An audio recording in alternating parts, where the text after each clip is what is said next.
Voilà, bonjour les amis, bienvenue à cette nouvelle vidéo. Abonnez-vous massivement pour ne rien manquer de nos prochaines sorties. Donc, on va montrer que si on a un ensemble E de cardinal n, alors le cardinal de P de E est égal à 2 puissance n, où P de E c'est l'ensemble des parties de E.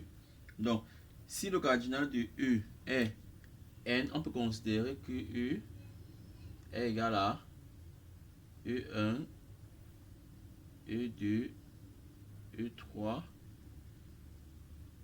En-1, En. Bon, en supposant ici que n est supérieur à 5. Bon. Alors, on va dire que un ensemble A appartient à P de E. L'ensemble des parties de E équivaut simplement à dire que A est inclus dans E. Donc, A est une partie de E. Par exemple, un élément de P de E peut être quoi? Ça peut être E1, E2. Voilà un élément de P de E qui est encore un sous-ensemble de E. Donc, si A est une partie de E appartient à P de E, ou alors A inclus dans E, cela signifie que A peut avoir 0 élément, 1 élément, 2 éléments, 3 éléments, n-1 élément ou n éléments. Étant donné que E a n éléments, toute partie de E aura au plus n éléments et au moins 0 élément. Donc le nombre d'éléments d'une partie de E, c'est soit 0, soit 1, soit 2 jusqu'à n. 0 élément. Le seul ensemble, ou alors la seule partie de E qui a 0 élément, c'est l'ensemble vide. À un élément, nous avons E1 qui a un élément. Nous avons E2 qui a un élément, ainsi de suite, jusqu'à En. Donc les singletons sont les parties à un élément. À deux éléments, nous avons par exemple E1, E2. Voici une partie à deux éléments. On peut avoir par exemple E2, E3. Et de façon générale, on a EI, EJ, avec I différent de J bien sûr.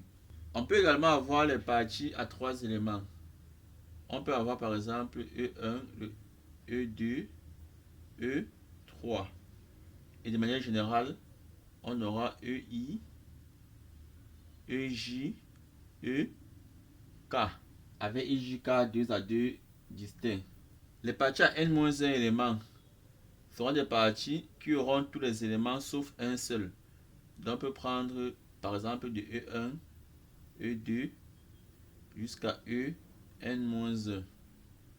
Voici une partie à n-1 éléments. On a privé un élément de E.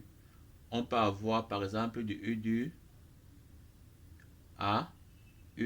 Là on a privé l'élément E1. Ici on a privé l'élément En, ainsi de suite. Donc à n éléments, si une partie de E a n éléments, ça signifie qu'elle est constituée de tous les éléments de E, E1, E2 jusqu'à En, qui est encore E. Donc les amis, on vient d'énumérer ici tous les cas de figure. Si un ensemble A est inclus dans E, ou alors appartient à l'ensemble des parties de E, cet ensemble peut avoir un élément, peut avoir d'abord 0 élément, il y a un seul cas, il y a un cas de figure. Il peut avoir un élément, ici il y a n possibilités. Donc il y a n possibilités d'avoir un seul élément ici. Ça va faire ici n possibilités. A peut avoir deux éléments. Dans ce cas, combien avons-nous de possibilités? E a un élément. De combien de façons peut-on choisir un ensemble à deux éléments? C'est simplement combinaison de 2 dans n. Le nombre de parties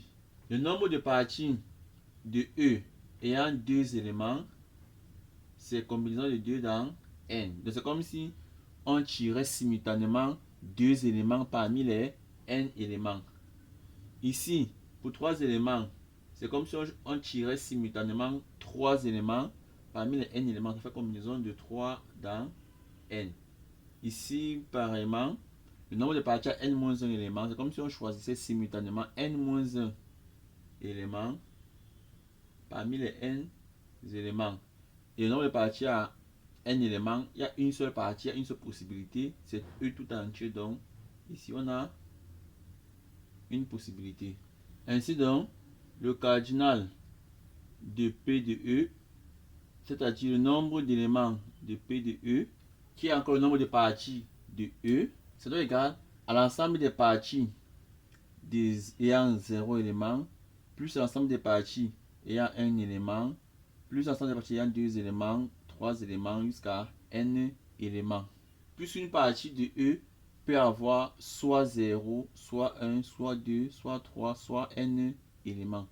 Donc, combien y a-t-il de parties à 0 élément? Il y a une partie. Plus nombre de parties à n élément, on a n. Nombre de parties à 2 éléments, combinaison de 2 dans n. Nombre de parties à 3 éléments, combinaison de 3 dans n, et ainsi de suite. À n-1 élément, combinaison de n-1 dans n, et à n éléments, combinaison de n dans n. C'est encore égal à quoi? On peut remarquer que 1 c'est encore combinaison de 0 dans n, n c'est encore combinaison de 1 dans n, plus combinaison de 2 dans n, plus combinaison de 3 dans n, plus plus combinaison de n-1 dans n, plus combinaison de n dans n. Ce qui est égal à la somme pour k allant de 0 à n de combinaison de k dans n. Pour k égale à 0, combinaison de 0 dans n. Pour k égale à 1, 1 dans n, 2, 3, n-1 jusqu'à n. Donc, ça c'est la somme pour k allant de 0 à n de combinaison de k dans n.